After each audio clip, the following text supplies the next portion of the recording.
Hi, and welcome to It Figured. Tonight I will be reviewing the LEGO ECTO-1 and the Ghostbuster LEGO figure. First, we will start with Peter. As you can see, it's an exact likeness of Bill Murray. Actually, I don't think they even have the hair correct. It's close to Bill Murray's hair, but yeah, not exactly. So let's take a closer look at the Ghostbusters outfit. As you can see, it has his initials there, PV, on his chest, and it has a belt and basically, just a regular Ghostbusters shirt. It's actually pretty nice. And of course, you have to have the proton pack. As you can see, it's really kind of cool the way they did it. I kind of wish there was more to it besides just the disc with the graphics on it. But, if they made it too big, then the figure itself wouldn't stand up. As it is, it's a little difficult to get this guy to stand up without completely falling over.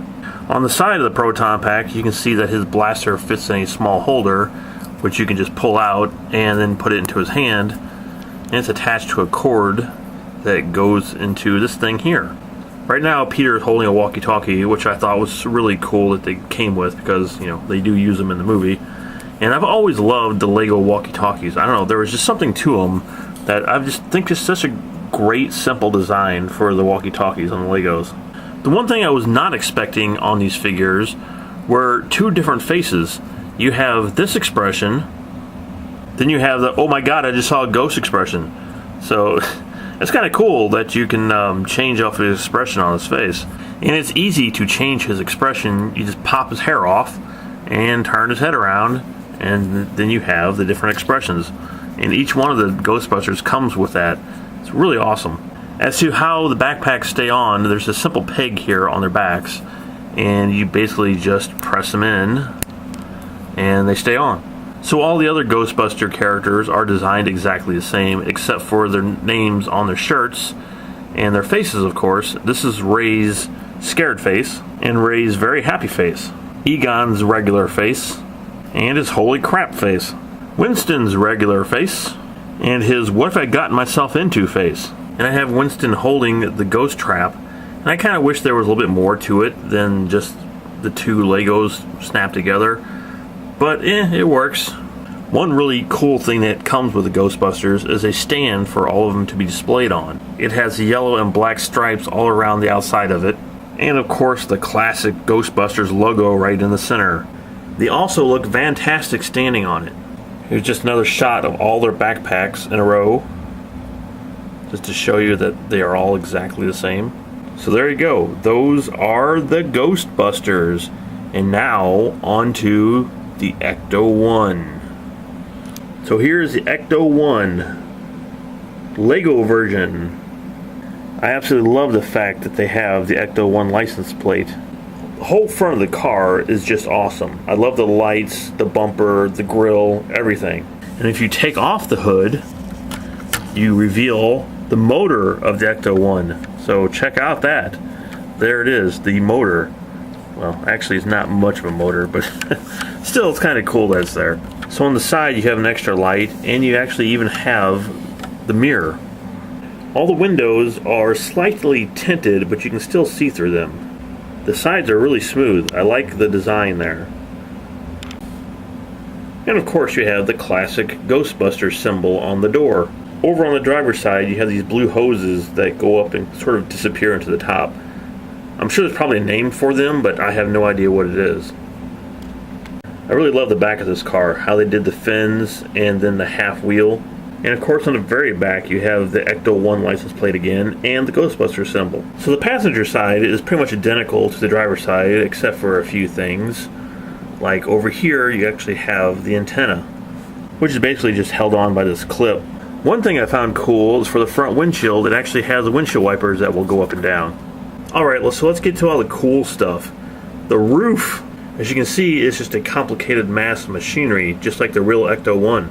I mean, there's a lot of stuff going on up here. You actually have a ladder to get up there on the side, and the ladder itself does move, but it's very fragile. If you barely touch it, it does like to pop off on there. And attached to the ladder is a cool radar dish. I have no idea what this green thing is, but it's really cool. There's a ton of lights and sirens on it too. One thing about Legos is they're obviously really fragile. So if you touch one thing, it'll just fall apart in your hands. However, this ECTO-1 is a pretty solid build. I mean, there are a few things here on the roof that if you do touch, they'll just fall off. But overall, it's actually a pretty solid build. Okay, so a quick look at the bottom of the ECTO-1. As you can see, the wheels are really wide, and they're really actually pretty nice. And the bottom of it does have an really interesting design to it. Alright, so cool car and all, right? So your question is, how do the Ghostbusters actually get into the car? Is there any doors? Do they go through the windows? Is there any trap doors? Actually, the only way that Ghostbusters can get into the ECTO-1 is through the roof. Basically, you have to pull this tubing out here, and it is one piece of tubing, by the way, and you have to carefully take the roof off, just like that, and so you can see the inside. There's a small computer here on one side and a steering wheel, and that's pretty much all there is to the inside. On the back there is an area to put their backpacks, but I don't think all three would fit back there. The windows do move up and down, but I'm not really sure if that serves any kind of purpose at all. As to how many Ghostbusters can actually fit in the car, well, I can only get 3 in there. And it's a real close fit, as you can see. They pretty much had to sit right on top of each other. In the back of the ECTO-1, there's only room for 1 proton pack. In all, this is a great representation of the ECTO-1 in Lego form. The car itself is a really solid build. You don't really have to worry about pieces falling off of it too much, except for the roof. The roof is very delicate. Pretty much anything you touch on there is going to come apart. Now the real question is, how hard was this thing to really build? I'll be perfectly honest with you guys. For me, it was kind of a complete nightmare. I'll admit, some of it was actually my fault for putting some wrong pieces in the wrong places, but the instructions were not that great. The overall design of the book is really cool. I love what they did with it. It has pictures from the Ghostbusters movie, and it actually tells you about the ECTO-1 and where it came from and what car it was and everything, and it's really well informative about the movie. It's mostly the color coding they used. Because of the black background, it's hard to tell what colors some of these Legos are supposed to actually be. Like this. That small Lego there, is that gray or is that black? You might be saying, oh well, that's black. But a lot of times it ends up being gray and I'm using the wrong color Legos. And one huge mistake I made, and I admit it is my fault, is when I saw this picture of the square Lego here, I thought you were supposed to put the black Legos all around it, because that's what it looks like to me. But they darkened the top of it so much and it wasn't necessary. So to me, it looked like those little black Legos you put all around there, but actually that's just the top of the thing. So I was missing all these black Legos through the entire build, and I couldn't figure out where they all went to because I put them in the wrong place. But again, that was my mistake. And again, like I said, the design of this is really cool because on every other page it shows a picture of one of the Ghostbusters and has a quote from the movie. And the full instructions are actually a whopping 105 pages. At the end of the instructions, it tells you who designed the ECTO-1 and who actually built it.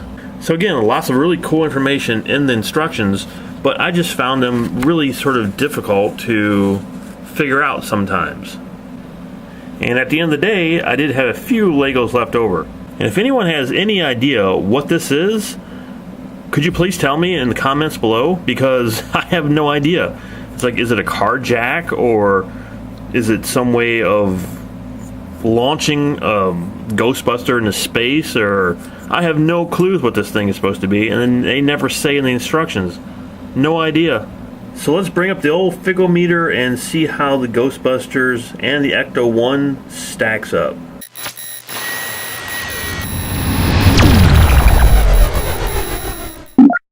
So like I said, it's a pretty solid build except for the small pieces on the roof. It's really actually well designed.